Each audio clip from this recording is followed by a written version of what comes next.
My name is Kieran Harnett. I'm a photographer and a beekeeper, and I established the Dublin Honeybee Project to help the population of native Irish honeybees in Dublin. So this is my home in Dublin 14, and I keep most of my beehives at the back garden here, and I also breed queens for other beehives in this site.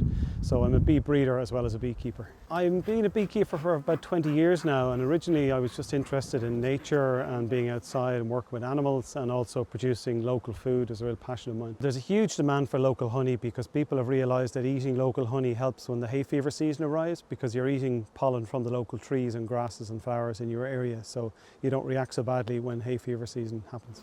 So she starts out as the same egg as a worker, and then they feed her royal jelly so the egg grows into a queen instead of a worker, so it's the same genetics, you know. Oh, wow. Legging it around the corner. They usually run to the dark on the underside. It's bee farming at the scale that I do it at, so they are managed livestock, you know, they're not pets or wild animals, so you do have to take care of them, and you're responsible for them as well, so you have to make sure that they have enough food and they have enough space and they have enough water.